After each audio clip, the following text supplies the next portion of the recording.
নমস্কার বন্ধুরা, মাধুরীজ কিচেনে আপনাদের সকলকে স্বাগত জানিয়ে শুরু করছি আজকের ভিডিওটি।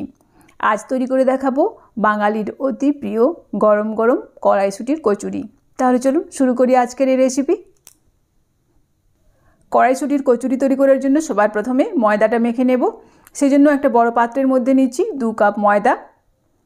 এর সঙ্গে নেব পরিমাণ মতো লবণ, 1 চামচ গুঁড়ো চিনি আর নেব 2 চামচ সাদা তেল।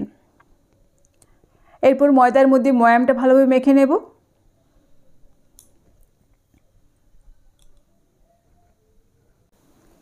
ময়দার মধ্যে ময়ামটা প্রথমে ভালোভাবে মেখে নিয়েছি। এরপর অল্প অল্প করে জল দিয়ে ময়দাটাকে হাত দিয়ে ঠেসে ঠেসে ভালোভাবে মেখে নেব, যাতে একটা সফট ডো তৈরি হয়ে যায়।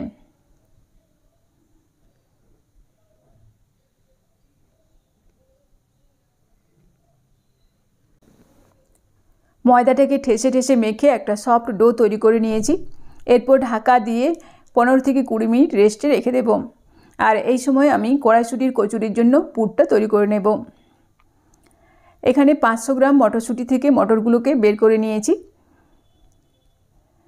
তারপর মিক্সার গ্রাইন্ডারে ছোটো জারটার মধ্যে আমি কড়াইশুঁটিটাকে ঢেলে দেব। এর সঙ্গে দেব 1 ইঞ্চি আদার টুকরো, 2টো কাঁচা লঙ্কা, পরিমাণ মতো লবণ, 1/2 চামচ চিনি, অল্প একটু জিরের গুঁড়ো দিচ্ছি আর অল্প অল্প জল দিয়ে এটাকে একদম মিহি করে বেটে নেব। এই দেখুন কড়াইশুঁটির পেস্ট তৈরি হয়ে গেছে। তারপর গ্যাস অন করে কড়াইয়ের মধ্যে দিচ্ছি 1 চামচ গাওয়া ঘি। ঘিয়ের পরিবর্তে এখানে সাদা তেলও দিতে পারেন। তারপর দিচ্ছি 1/2 চামচ হিং। হিংটাকে একটুখানি নাড়াচাড়া করে ভেজে নেব। তারপর এর মধ্যে কড়াইশুঁটির পেস্টটাকে ঢেলে দেব। এরপর মিডিয়াম আঁচে বারবার নাড়াচাড়া করে এর মধ্যে যে জলজলে ভাবটা রয়েছে সেটাকে শুকিয়ে নেব। আর এই কড়াইশুঁটি পেস্ট তৈরি করার সময় কিন্তু আমি সমস্ত রকম মশলা, নুন, চিনি দিয়ে দিয়েছি, সুতরাং এখানে আর দেওয়ার কোনো প্রয়োজন নেই। এই দেখুন বারবার নাড়াচাড়া করে আমি কড়াইশুঁটির পুরটাকে তৈরি করে নিয়েছি। কড়াই থেকে যখন ছেড়ে ছেড়ে আসবে তখনই কিন্তু বুঝে নিতে হবে যে পুরটা একদম রেডি হয়ে গেছে। এবার গ্যাসের আঁচ বন্ধ করে একটা প্লেটের মধ্যে নিয়ে নিচ্ছি, যাতে খুব তাড়াতাড়ি ঠান্ডা হয়ে যায়। এদিকে 20 মিনিট পর ঢাকা খুলে নেব। তারপর আমি ময়দার ডোটাকে আরও একবার ঠেসে ঠেসে মেখে নেব। এরপর এর থেকে ছোট ছোট করে লেচি কেটে নেব। লেচিটাকে প্রথমে গোল করে চ্যাপ্টা করে নেব, তারপর একটা বাটির শেপ দিয়ে নেব। এরপর এর মধ্যে কিছুটা কড়াইশুঁটির পুর রেখে দেব। তারপর এর মুখটাকে ভালোভাবে বন্ধ করে দিতে হবে, যাতে ভেতরের পুর বাইরে বেরিয়ে না আসে। এই দেখুন একটা লেচি তৈরি হয়ে গেছে। এইভাবে আমি প্রথমে সবকটা লেচি তৈরি করে নেব। সবকটা লেচি তৈরি করে নিয়েছি। এরপর আমি কচুরিটাকে বেলে নেব।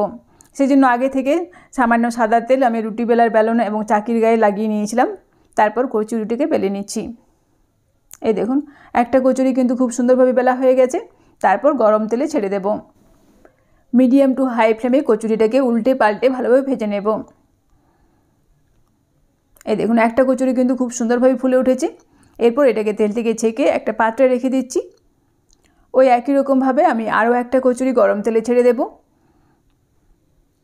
কিছুক্ষণ পর যখন কচুরিটা তেলের উপর ভেসে উঠবে, সেই সময় যদি কচুরির উপরে এরকম গরম তেল ছিটিয়ে দেওয়া হয়, তাহলে কিন্তু কচুরিগুলো খুব সুন্দরভাবে ফুলে উঠবে।